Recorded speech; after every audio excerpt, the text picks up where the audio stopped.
Serious. When did you know that your relationship was over? Story 1. My buddy told me he knew it was over when, as a last-ditch effort, they decided to have a romantic dinner in front of the fireplace with soft music going. So there I am, the wine, the food, the fireplace crackling over the nice music. And there's Sheila with that rocking body lying mostly naked on the plush carpet in front of the fireplace with those fudge-me eyes. And all I can think about is how much I want to grab the fire poker and shove it through her skull. That's when I knew it was pretty much over. I did, "Hey, thanks for the gold." Story 2. When he told me he was feeling nostalgic, so I started to talk about the way we used to talk to each other back when we were closer, and he replied with, "Matt, that's a black hole in time. I love you, but I don't miss it. Those were just days. Time stopped after summer, and the rest is just the same day replaying itself. My nostalgia has nothing to do with us." Yeah, that stung a bit. Story 3.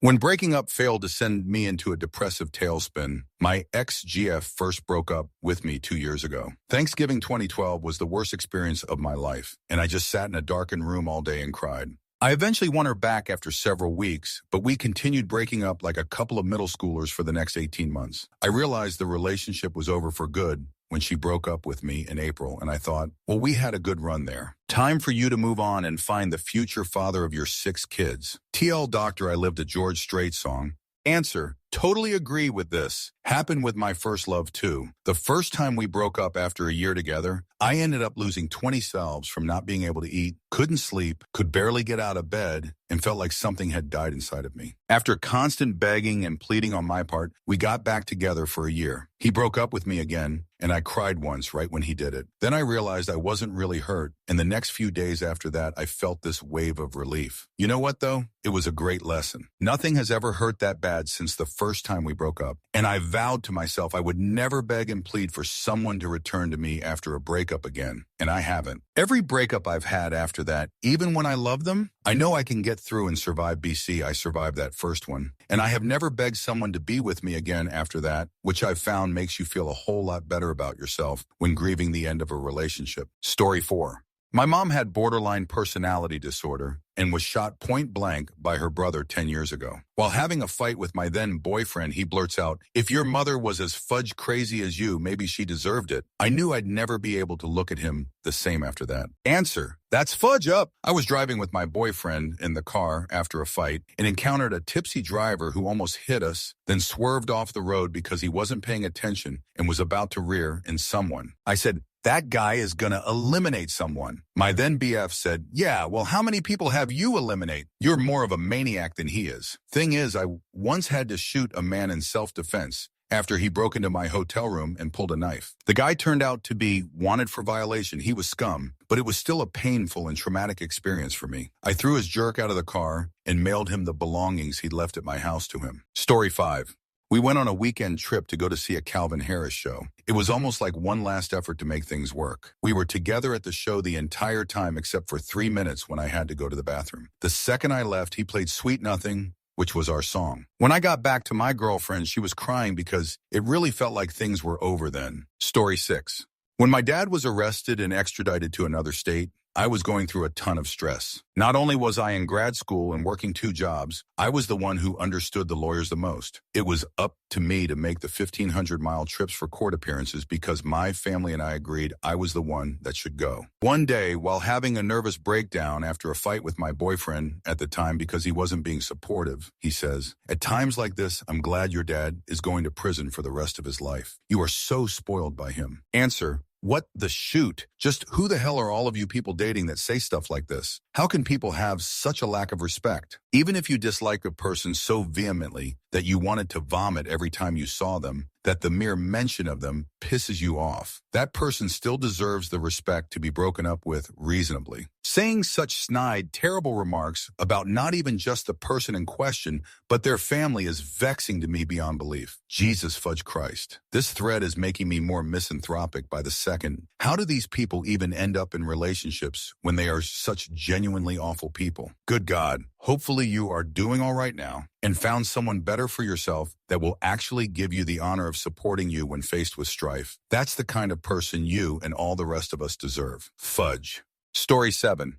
when she hit herself repeatedly on the upper chest while screaming at me, then attacked me before I could call friends to help. Then the next day I caught her rubbing hard at the light bruises she had sustained. I asked her what on earth she was doing and got dagger eyes from her. She spent the week wearing low-cut tops and telling her friends I had attacked her. One of those friends told me that she had been to the cops and was bringing simultaneous criminal and civil charges against me. Yup, that was the beginning of the end right there. Story 8.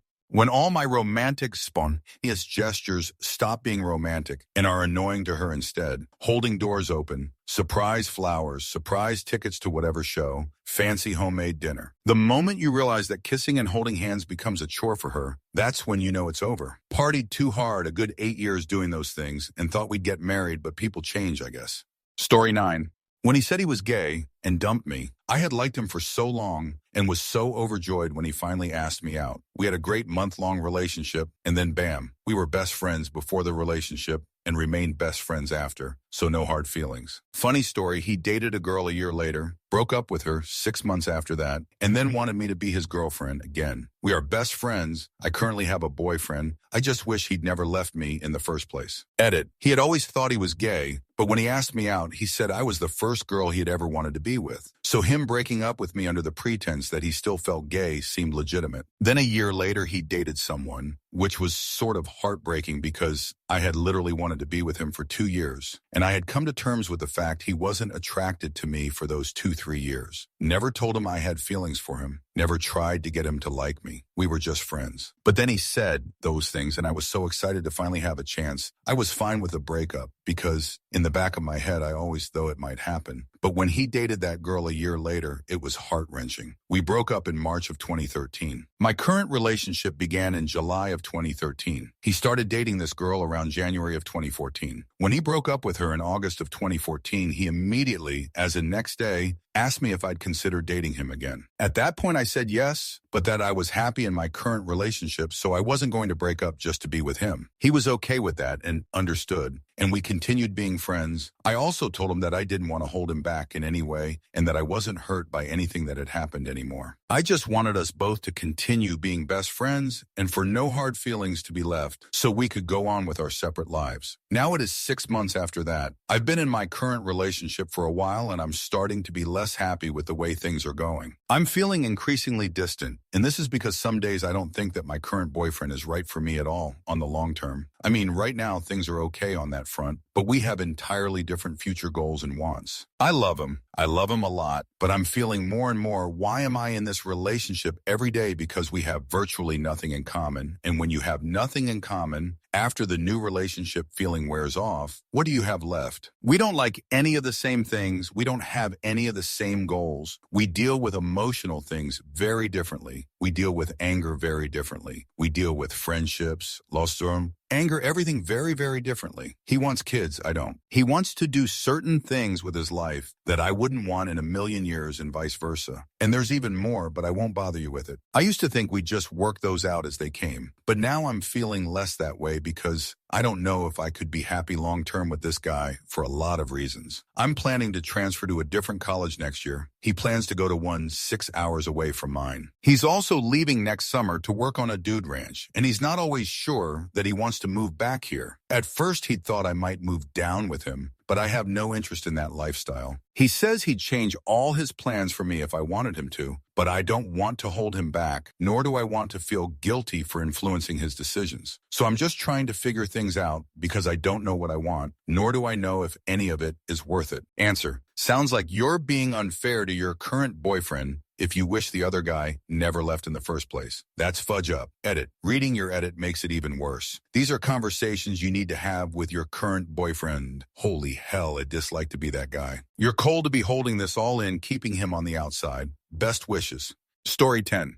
One of my exes, I knew it was actually over after I had a seizure. Apparently that happens to 20-somethings at random sometimes, smoking and drinking aside. We had a small party, so she spent the entire night trying to not come to or stay at the hospital. I had a lumbar puncture and had a nightmarish headache because of it. I was scared and disoriented. The next day, my parents had driven up from CT, and my best friend and brother showed up from about 3 hours away to show me support at about 8 a.m., and she didn't bother to come. edit the 2-block walk over until about 3 p.m. The worst part was I was still scared and needed a lot of help after that. You're not allowed to drive for 6 months after a seizure in the state I was in, which is a gigantic pain if you are working full-time. So despite knowing that she didn't really care about me, we still dated for another 3 months after that. Story 11. It started with small signs. I came home from work, asked her how her days was, and she responded jovially with, "I went out on a date to a Cubs game." Naturally, I was not happy, and she began to call me closed-minded. She was a greeter for a bar in Chicago, and some random customer walked up to her and asked her if she wanted to go to the game with him. She obliged. As the weeks went on, she began spending less and less time at our apartment. When I had to twist her arm to spend my birthday with me, I guess I knew the relationship was over. Story 12.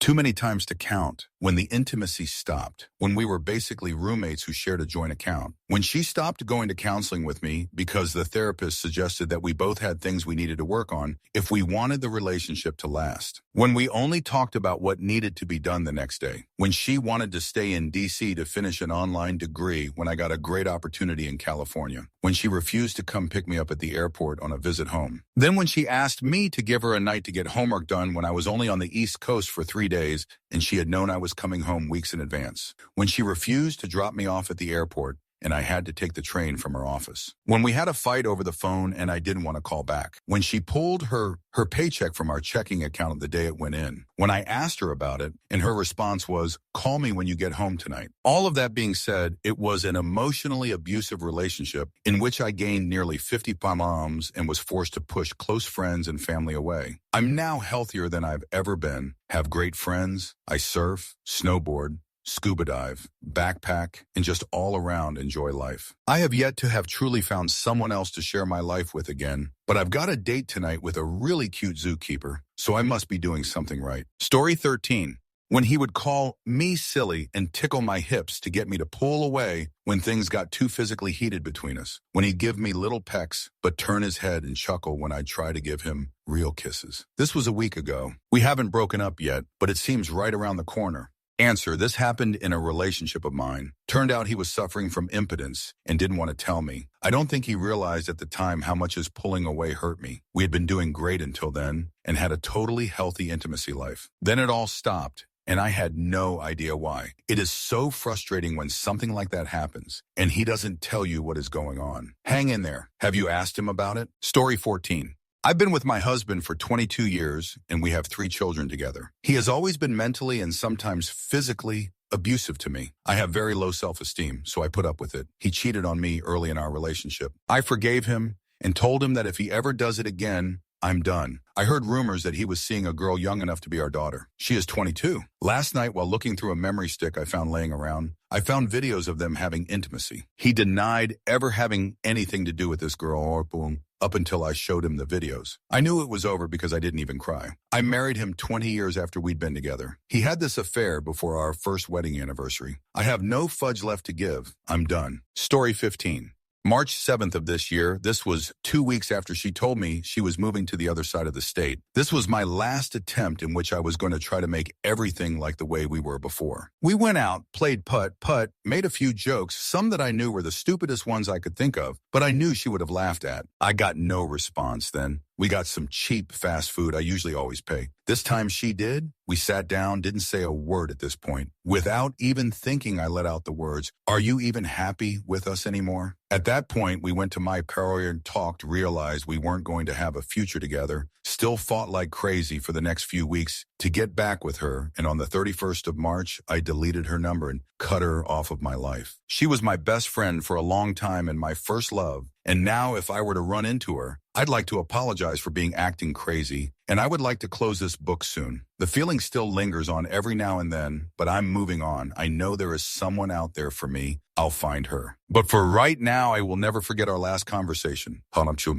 I said, "Are you even happy?" and got no response. Answer: it sucks, doesn't it? I went through a similar situation recently. She went out of state to go to college, and we lasted a whopping month with a long-distance relationship. I called her up a week after our 1-year anniversary, almost a month ago, because I could tell something was up. She broke up with me, and it just sucked. For the longest time, I couldn't eat or sleep or do anything. I was completely numb from our final conversation. When I asked her why she'd been acting so aloof and distant lately, her response was, "It's just, I'm not in love with you anymore." The worst part about it, we were totally and completely fine before she left for school. It wasn't until we weren't seeing each other every day that things changed. Related, one of my friends found her on Tinder a few days ago, and that really hurt to find out. Story 16.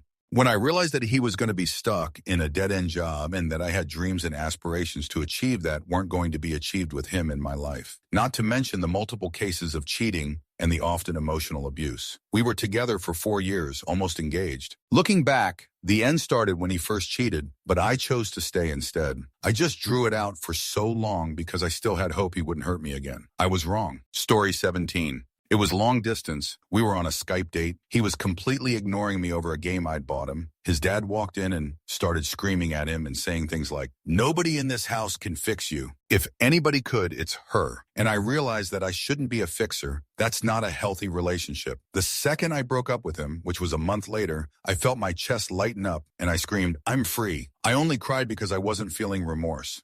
Story 18. When it felt like there were more conflicts between us than happiness. I saw it coming months before, but I just thought that we could resolve it. We didn't. He broke up with me and immediately found a new boyfriend. Actually, he kind of cheated on me, broke me into a million pieces, but I'm mostly over it. We're still friends though. Edit, grammar. Story 19. Oh, fudge you and your perfectly timed posts. I've been thinking about this one for a month. For me, it was when she stopped calling me puppy and we ran out of things to say. It was a relationship based on trying new things, mainly intimacy. So when she went on meds that kept us from having intimacy, we were forced to look at if we were actually compatible personalities. And we kind of weren't. I never knew exactly how until we mutually ended it and put everything on the table. It was great. It filled in all the gaps. And now everything made sense, which was nice. But by then we weren't together anymore. Darn, it's still raw. It only ended for us yesterday, but for each of us individually, it ended a while ago. Story 20.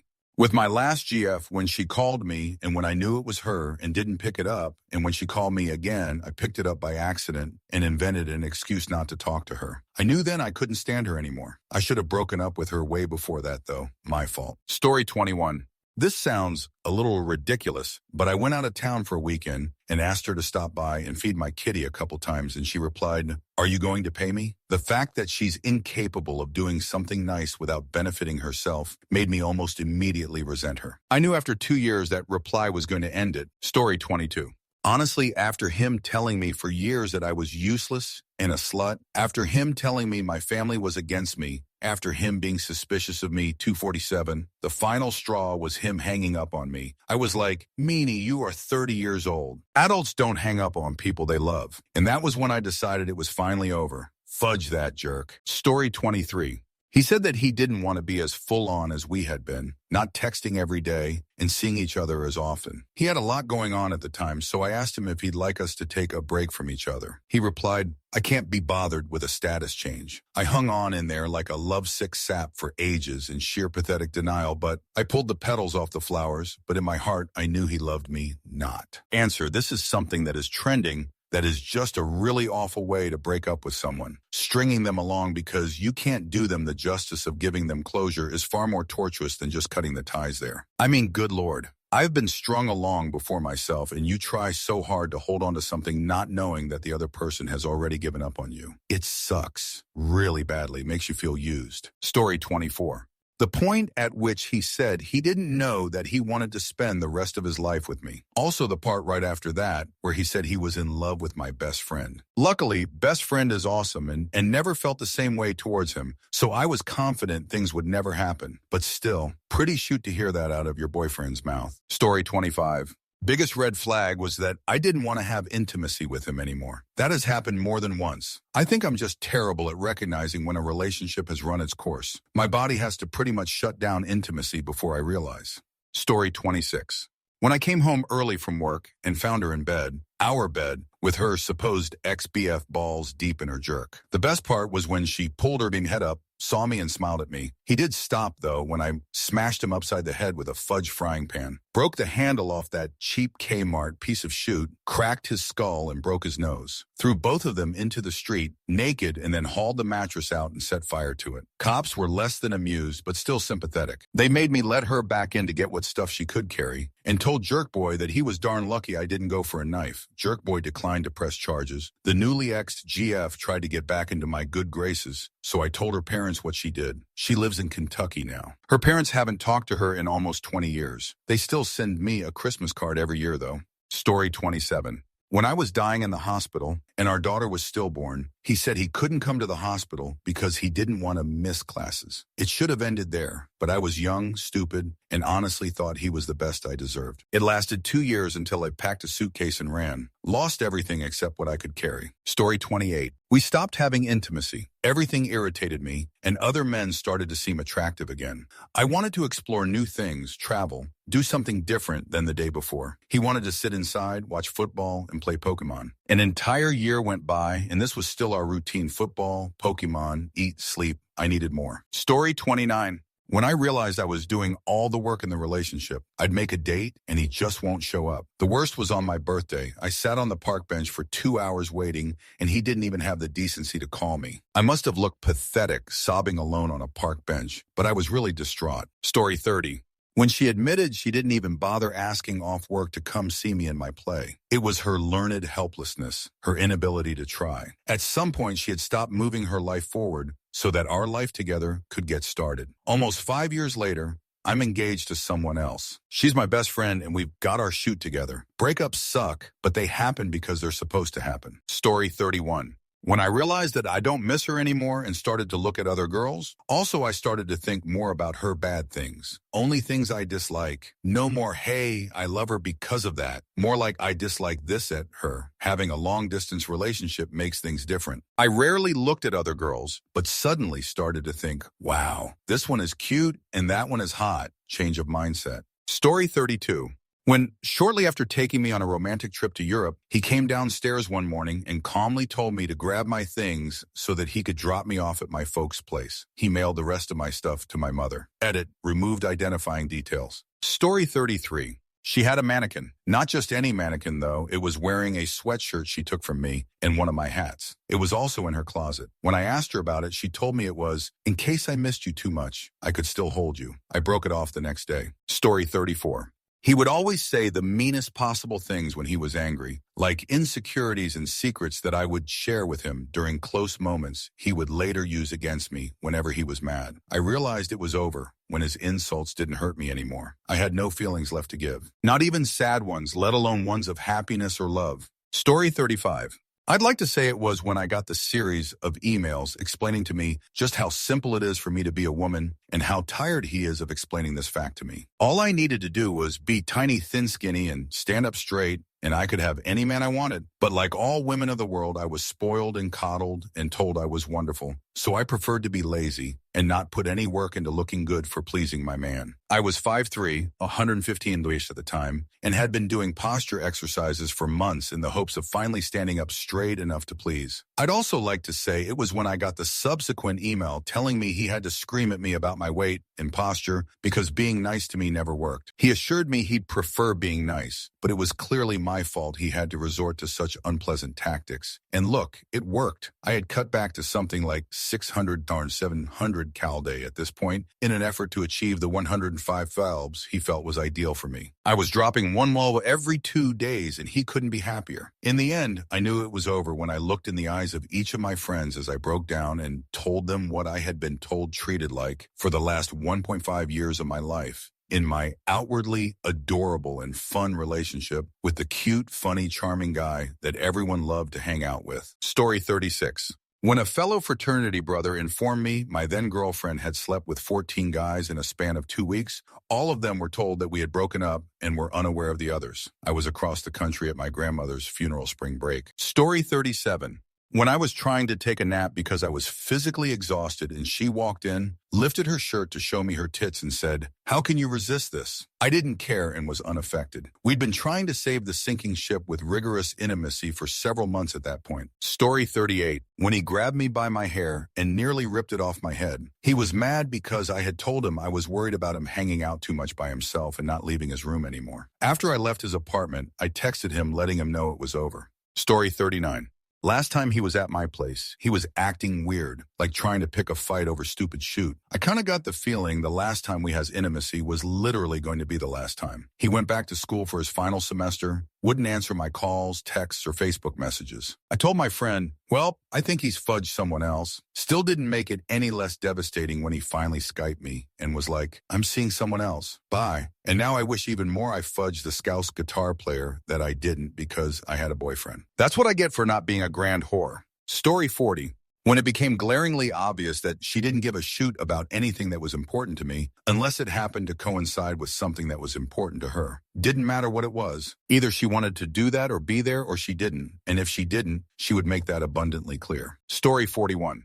When my brother, the most unemotional person I have ever met, grabbed me by the shoulders and said, "You can't fix her. No one can. And you need to stop feeling bad about that." It was something I knew but didn't want to admit to myself since I had invested so much time in the relationship and was scared that I would never find someone else. And it still took me another 6 months to really break things off for good. But that was the moment when it got through to me that it really wasn't going to work. Story 42.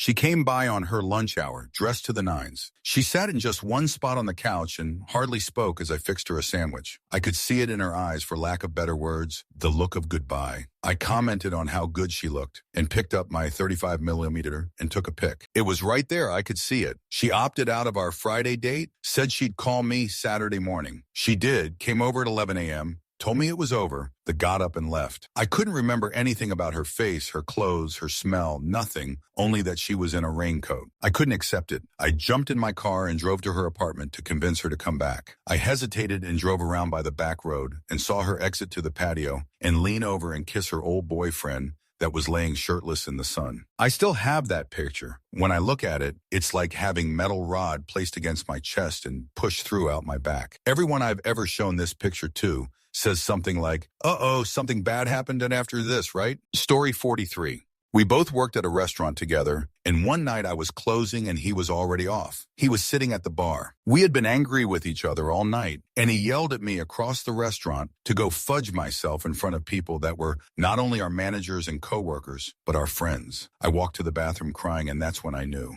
Story 44. When people asked me how the relationship was going, I'd spend about 2 minutes talking about the good, then 10 meaning about him. Then someone I care about much more needed me one night, so I kicked the BF out of my bed to go be with him. The relationship was over by morning. Story 45. When he pretended to take shots with me to get me blackout, tipsy, so he could spend the entire 2-hour car ride home interrogating and threatening my good friend, trying to get him to admit we had slept together, we hadn't, behind his back, including threatening to leave him on the side of the road in the middle of nowhere until he finally confessed. Then upon my waking up hungover the next morning, proceeded to give me bruises up and down my back legs that lasted for weeks. Moved out same day. Story 46. When I was sitting on my friend's bed, getting yelled at and sobbed at for an hour and was packing my bag to go to his house that night. I got there and made it about 2 hours before I couldn't take any more and just left to go home because being alone was a far more attractive option than going over out of obligation and getting yelled at some more. Story 47. When, after the 1,000th fight caused by his stubbornness and ego, I decided I would not be the one to come apologize like every single other time, even when arguments were not my fault, just so we could resume speaking. 2-year relationship, and he never said sorry even once, despite about 95 of the arguments being caused by him. I was right. 8 months later, and we hadn't spoken even once after the argument, not even a text, simply because he would rather give up his 2-year relationship than man up and admit fault. Joke's on him, I'm now in a peaceful relationship with 0 arguments, 0 headaches, 0 drama, and I'm spoiled to passing by my SO. Story 48. When he pointed out how little I respected him, and I could not deny it. He was getting a degree in art history and European studies, and his life goal was to stroll around Europe on his family inheritance becoming cultured. I come from a fairly poor background and have spent my entire life working my way up and could not respect someone with that little motivation in life. Answer, it's hard to be with someone who's from a totally different world. One of my exes was born into money and she'd never worked, aside from when her mother paid her 78 to give speeches at her pranic healing center. Meanwhile, I was born in poverty, and I had to start working as a babysitter dog sitter when I was 12 to help support the family, and was working almost full-time by high school at 2 shoot jobs. I was emancipated and self-reliant at 15 and took in my little brother at 18. She'd criticize me for my lack of standards if I brought home a 6-pack of Yuengling, and once called me stupid for paying $50 to go to a debate tournament. She said, no, I'm not paying to debate. They can pay me to debate. Yeah. Story 49. When I stopped trying to make her happy and only put in enough effort to keep her happy, I would only call because it was expected, not because I genuinely wanted to talk to her. I would only reciprocate feelings and gestures, rarely initiate them. It was a shoot feeling that I didn't enjoy, but I couldn't help it. Story 50. We had such a great day that day. We were sitting together on the couch looking at apartments online. I remember how safe and comfortable I felt. We were goofing around, laughing a lot, and there was lots of spontaneous kissing as we talked about our lives in those apartments with my dog and her dog and us. We found this apartment. It was beautiful. Light, not big, but big enough. We could have both dogs there, and it was in the right area. I said that this might be it, the place for us, and I asked her if we should try calling the number in the ad. Her face sort of became darker, and she gave me a speech about how she loved me and blah, blah. And then the words, but we need to talk. Nothing could have prepared me for what was coming, but those words combined with the expression on her face, I knew. Story 51. When I decided which college I wanted to go to, applied to it, and accepted without any consideration to him at all, I think that was the beginning of it. When I watched my best friend and her boyfriend maintain their relationship during freshman year of college, I told her, I don't think I love my boyfriend as much as you love yours. When I started falling for another guy, now my fiancé, I realized I didn't want to hold back pursuing him. That's when we finally broke up. Story 52. When he would call my house during the day, and I just felt so annoyed, and I used to feel thrilled that he was calling me, but then I found myself, after 3 years, telling my mom to tell him I was not there. Another point in which I knew it was over was when I just didn't want to have intimacy with him anymore. I didn't feel attracted to him as I once did. In fact, I felt a little repulsed by the thought of sleeping with him. I felt bad that my feelings had changed so drastically when I had once loved him, but it was time to move on. I knew I made the right decision when I broke up with him, and I just felt relieved, like a huge weight had been pulled off my shoulders. Story 53. When we were babysitting his niece and nephew, I didn't like the way he treated them. He yelled at them over nothing. He would make them get on their knees and stay in the corner for what felt like hours by how much they were crying. He never hurt them, but I was scared he was going to. At that moment, I knew he was not a guy that I would want to parent my future children. It was hard because I loved him, but I wanted better for myself after that. Story 54.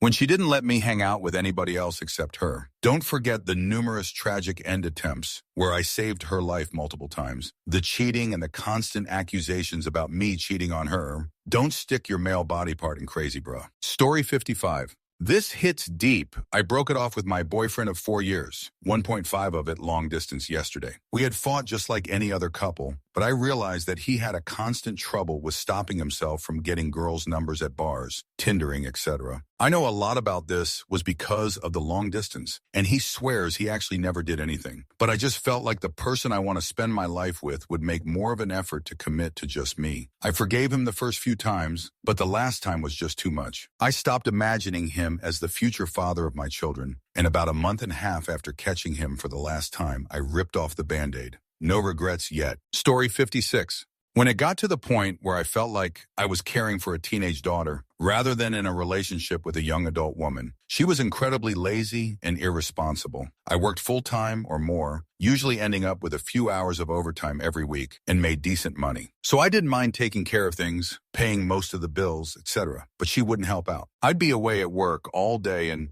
come home to her just sitting in front of the TV when the sink is full of dirty, nasty dishes, the trash can is overflowing, her laundry everywhere upstairs. Somehow she went through clothes 3 times as fast as I did. She was also really bad with money. Always had collections, people calling her phone wanting money, and she'd hide that from me. Towards the end, she got a new job and new friends at work, and you could tell she was feeding them lies about everything, and they were then filling her head with all sorts of bullshit because she would come home with a nasty attitude out of nowhere, and it was easy to figure out where it came from. I lost a lot of respect for her, because it's so lame when people are so easily impressionable like that and let others influence their attitudes and opinions. In a nutshell, and this might sound rude, but she was just really dumb, immature, and lazy, and I couldn't deal with it. I was afraid of marrying her because I knew how it would be. It all kind of came to a head, and I knew I didn't want to be with her anymore for sure when a repo man came to take her car, simply because she was too stupid and lazy to pay the bill. We had more than enough money for that not to happen. Story 57.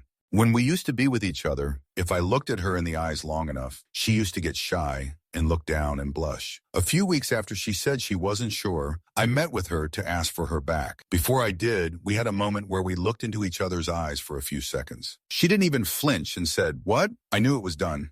Story 58. I knew that things were over when my grandfather passed away, and she was an hour late to support me and my family in our time of need. Story. A Friday morning, my mother called informing me of his declining health, and because of this, I was being picked up to be brought home. I immediately called my girlfriend and informed her of his health, and she told me she would be at my house at 7. She planned to be out with friends, and that was fine. She wasn't really excited or didn't show any emotion. At 7, I gave my girlfriend a call, and she informed me that she was going to be at my house at 9. She wasn't, and my grandfather passed away shortly after 10 p.m., shortly after my mom went to work. My girlfriend arrived with her friends a half hour later and stayed with me while I bawled my eyes out. I watched the life fade away from his eyes. I cried that night, at least I think, because I emotionally broke up with her. I ended our relationship after I couldn't take it anymore. She wouldn't grow up. Turns out she cheated with one of her friends, and they're now together. TLDR. Grandfather passed away while she was with friends, emotionally broke up with her that night, ended it, found out she was cheating. Story 59.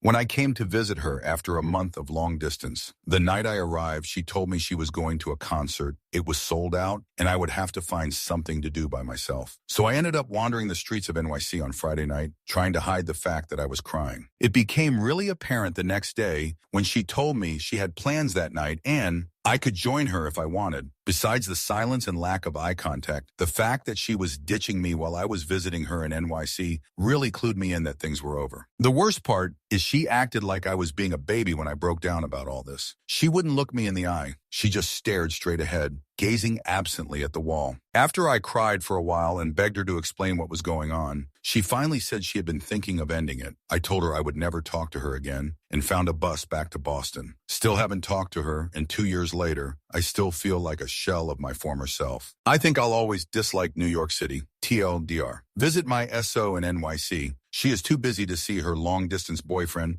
and I'm forced to wander the city alone. Story 60.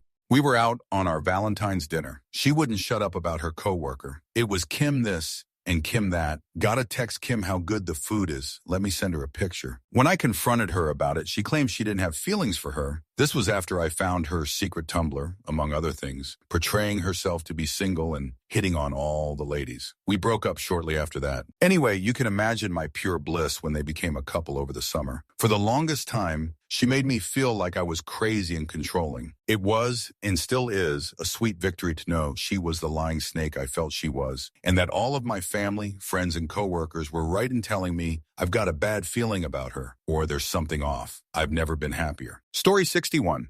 I told my wife I felt alone in the world and that I needed help. I wanted to eliminate myself, and this was my final cry for help. After telling her all that, she got mad that she wasn't enough and left. I begged her to stay because I felt alone already. Her leaving me alone wasn't why I asked for help. I've been rooming with friends for a couple months. Hasn't really fixed anything, though. Story 62. Standing beneath the Eiffel Tower during a warm summer thunderstorm, she really wanted to see Paris, so we booked a week there. We didn't want to go to the top, just stand at the bottom and gaze up in wonder. When the rain started, I was giddy with delight. How romantic to be stuck beneath the Eiffel Tower in a rainstorm. Instead of living the moment in the City of Lights, she moaned and whined about getting rained on. It was the icing on the meanie cake that I saw baking for the past several weeks. Story 63.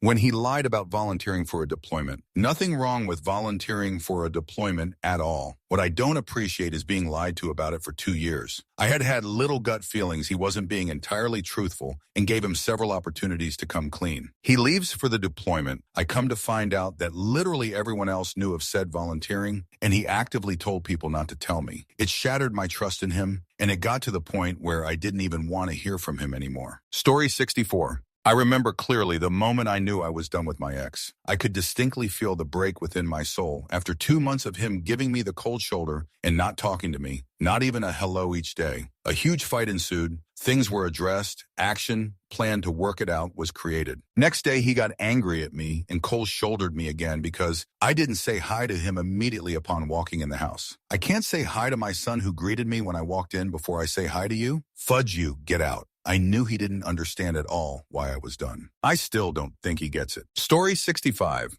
When I realized that the words "Morgan was here" were written on the back windshield of his car from the inside. He'd already cheated once and resorted to raping me when he felt that he wasn't getting enough frequency. Morgan was the beginning of a long, painful end. Dildar, when I woke up from Stockholm Syndrome. Story 66. I sent him a love you message over Facebook chat, and he said, I just don't feel that way anymore. We broke up, got back together a couple weeks later, and then it ended a week and a half after that. It just didn't work. He wasn't the companion I wanted, and I guess he just wasn't ready to make that commitment. Story 67. It was more of a fling, I guess, but he asked me for a ride to his vehicle he had left parked at a friend's house. We joined some people for drinks afterwards, and he started flirting with the annoying neighborhood skank right in front of me. In hindsight, he was a narcissist with a raging cocaine habit, so he probably did me a huge favor. Story 68. I should have known when he didn't call on my birthday. I should have known after he didn't get in touch with me for 6 days. Long-distance relationship where previously he had always texted to say goodnight. I started to guess when we watched Doctor Who over a break, the cliffhanger episode at the end of a half season, and I wondered if we'd still be together for the next episode.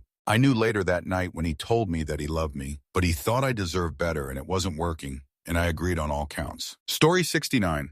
When he cheated on me 2 weeks before I found out, he was with our mutual friends and he cheated on me with one of my best friends. But literally no one who was there told me about it. The only way I found out was when my other friend who only heard about it told me. I lost a lot of friends that day as well, but I'm still friends with the girl who told me. It's been 8 years, and 7 years ago, I met the guy I am with now and have a baby with him. So it all worked out anyways. Story 70. Just got out of my first serious relationship for both me and her about 6 months ago. I still am open to trying again with her given the circumstances of the breakup. It's a long story. Anyway, I basically knew it was time to take some space from each other when we kept fighting because I wasn't happy with where I was in life. Not her fault, just me not trying to better my situation enough, and took that stress out on her without meaning to. And I didn't feel like I could spend as much time with her, wanted to spend as much time with her because I was too preoccupied with those things stressing me out and making all negative and depressed. She tried to help, but I just had problems that I had to figure out on my own, so I suggested a break. And then that became a breakup when she said she wanted to focus on herself and be single for a while, when I tried to fix things when my situation was beginning to improve. It didn't help that the last week of us being official, we barely talked, though it could also be said because she was busy with school things while I was busy with work and partially depressed. Now I'm at this stage where I'm trying not to let it affect me and focus on those problems I have to improve on my own. It's getting to become annoying, reminding myself that whatever happens between us happens, and I can't do anything right now aside from date around and see what else is out there since we're both young and just focus on improving myself. It also doesn't help that she claims she moved on the last time I spoke to her, so there's really not much to do besides space and time. Oh, and things actually have improved for me for the most part after the breakup in terms of my professional life, which was the main thing stressing me out and making me depressed. Story 71. When my friend drove me an hour and a half to my boyfriend's apartment, my car was broken. Boyfriend's car was not. So I could spend the weekend with him, and he wouldn't come down to open the card swipe entry door. I had to wait for someone else to happen to leave the building a few minutes later. It was his idea for me to come over. Story 72. When she brought the other dude to a show I was playing because he wouldn't stop whining. Yeah, it was a poly thing. Her idea, and she broke her own rule. This was after not seeing her for a long time too. And then, oh no, kissy kissy, because I can't be consistent with my own rules. Ignorant meanie. Story 73. The last time I dated a man, my relationship was only 2 weeks long. He was beautiful, funny, smart. Our senses of humor were amazing together. Our tastes were similar. His friends and family were excited to meet me. I liked him a lot, but as had been the pattern in my life, was confused what the whole dating thing was supposed to feel like. I was 21 and had never felt butterflies for someone. A lesbian who I knew as a friend, but who I don't even, to this day, find remotely attractive according to my own tastes, flirted with me. Holy shoot, the butterflies. So this is what it feels like. I didn't even like her that way, and it was a whole different world anyway. I wrestled with this for a grand total of 2 days before I dumped him, giving some vague non-reason because I couldn't come out and say it. I told him he did nothing wrong, but I just wasn't feeling it. True, but he didn't believe me. I wish I could go back in time and be honest, fully honest, but I wasn't ready. I sometimes hope I'll see him holding hands with some beautiful woman, happy and fulfilled, and then maybe I can say to him, so this is my girlfriend, and maybe it'll give him a bit of closure. If he even cares anymore. I mean, hopefully he doesn't, and hopefully he is happy, but I think everyone is curious why things happen the way they do. I went on one awkward date with the lesbian friend. She decided she didn't like me that way. I was a little torn up over it, but then moved on to greener pastures. Thank God all of that happened. Story 74. I was listening to music alone in my car, and I Dislike Everything About You by 3 Days Grace came on. I was shouting the lyrics at the top of my lungs, and by the end of the song, I had to take a holy shoot moment and come to terms with the fact that I wholeheartedly meant every word of it. Story 75. 1. When I cheated on her last summer. 2. When she was still seeing other people when we were trying to patch things up. When I was so upset with her, in my own selfish devices, that I tried to push her away and make our salvageable relationship unsalvageable. 4. When she ended up trying to eliminate herself over me. 5. When I tried to eliminate myself over her. 6. When I ended up in jail. 7. When I was upset with her after seeing condoms in the garbage when visiting her this summer, knowing full well she was seeing other people. I kept my cool while there, but when I returned home, I became extremely distant with her. 7A, when she told me she had enough of my bullshit. When she didn't want to see me again so I could apologize. 9. When she didn't reply to my emails and my messages, or when she did at first, it was a 2-word response. 10. 3 months later since I've last seen her, even though she lives a 15-minute walk away. 11. Knowing she's with some other guy while I hook up with random girls from Tinder real life and dislike myself while wishing I would stop breathing in my sleep so I wouldn't have to feel this mixture of pain and emptiness anymore. Story 76. We got into an awful fight, the last of many. He said things, I said things, I apologized and bawled my eyes out. He did not. I go home and hear nothing from him for days. At the time, I was working on law school finals, so I didn't think much of it. Finally, he texted me that he wanted to meet one last time before he left for winter break. I'd like to say I think I knew because I told him to meet me at a quiet coffee shop, but I still held out hope because I was an idiot and just wanted to blame our bad behaviors on our individual stressors and circumstances. I knew it was over when I got there. He looked good for the first time in a long time. The second I paid for my coffee and he didn't insist that he pay for it, I knew we were done. Story 77. When I had a long-distance relationship, I was young and dumb and full of cum, and she would go out every night. I am normally not the jealous type, but sensors went off when she was constantly hanging out with random dudes, some who she previously dated but claimed they were still friends. I honestly could not prove if she was being unfaithful to me, but since it was a pointless relationship anyway, I knew it was over at that point. Story 78. When she told me she had been dating someone else for the last 2 months. We had an argument about 3 months ago, took a break, then got back together, or so everyone thought. Turns out she's just a flirt and liked going on dates, so she played me until she decided to tell me. Now I'm an emotional wreck, and my trust issues are even worse. Story 79. I was in a relationship with a guy I was completely smitten with. He wrote me poems. Our second date was some really sweet Christmas concert. He treated me like a person for the time being. We were only together for 9 months. The last 6 were spent with him calling me names, calling me at work and berating me to the point of tears. But I blindly loved him and wanted to be the best girl for him. When I knew it was over was when I was sitting in his bed one day, scared that this was going to be my life. The day it ended was when he physically put his hands on me and left bruises. Now I'm with a man I adore. Our 1-year anniversary is coming up. While I do have lasting effects from the way my ex treated me, I don't regret any of it. You can't wait around hoping your soul will change or trying to change for them. Story 80.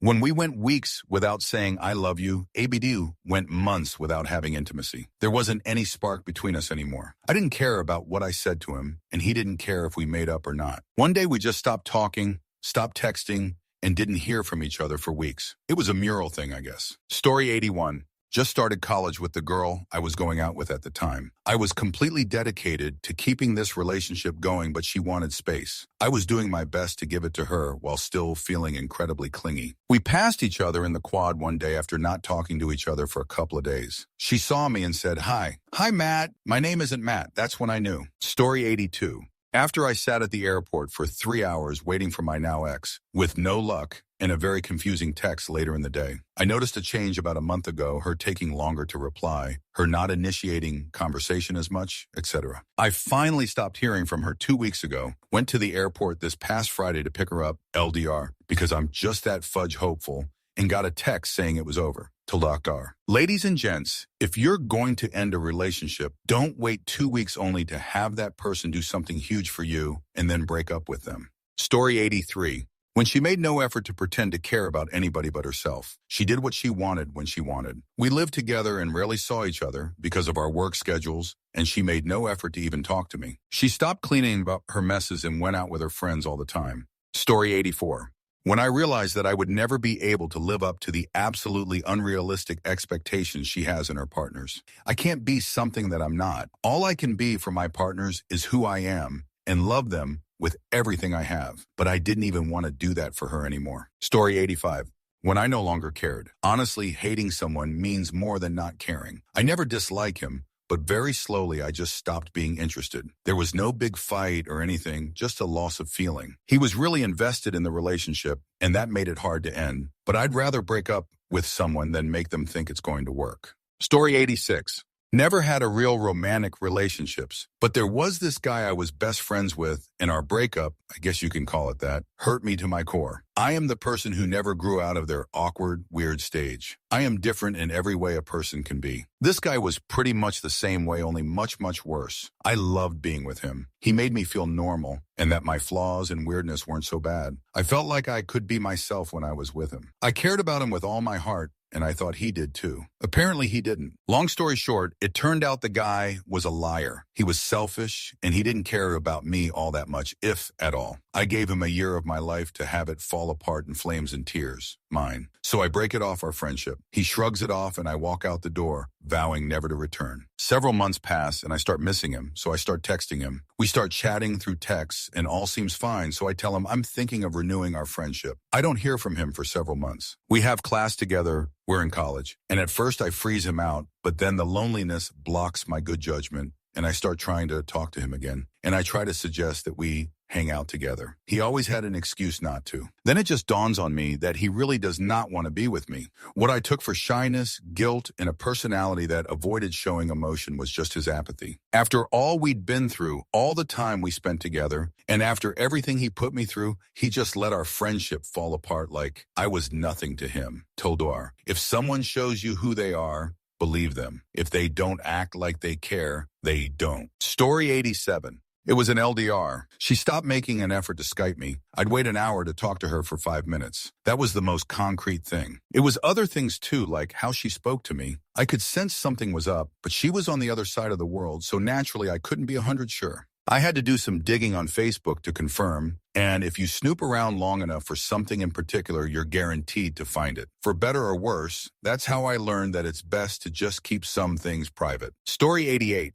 Most of the replies I'm reading are relevant to my relationship that ended after 3 years. But the first thing that I realized was she had become very emotionally abusive, and it wasn't always this way. The breakup consisted of me leaving her as kindly as possible, her begging for me back, and when I refused, suddenly she's saying, "You're so much worse of a person I ever thought you could be." I'm happy I came to my senses because I did not want to end up with an adult child who made life miserable for me. Story 89.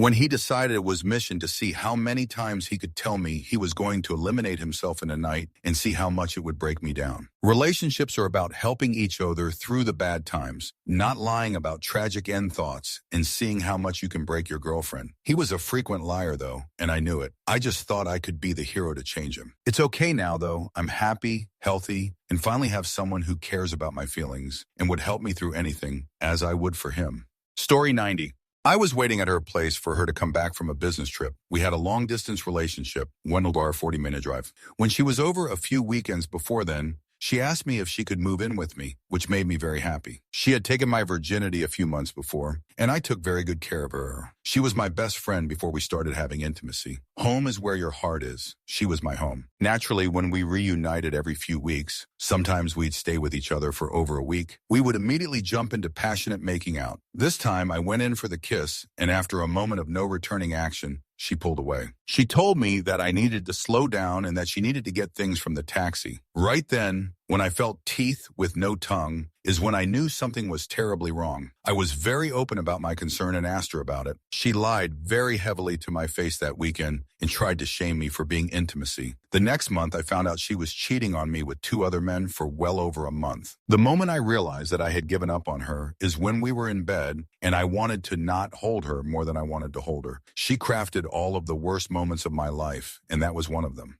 Story 91. When I find her self-love and self-importance posts on Tumblr so annoying. Also, when she asked me, "What do you want from me?" yesterday, fudge her. She couldn't even label whatever relationship we had. From "I want you in my life" a few weeks ago to "I have to fix what you broke." Story 92.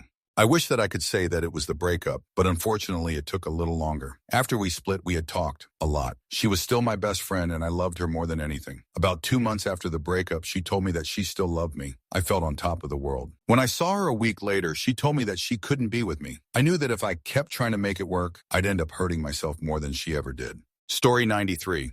We went to the aquarium. She was my first girlfriend, and she tried to hold my hand, but I couldn't get myself out of the way enough to let it happen.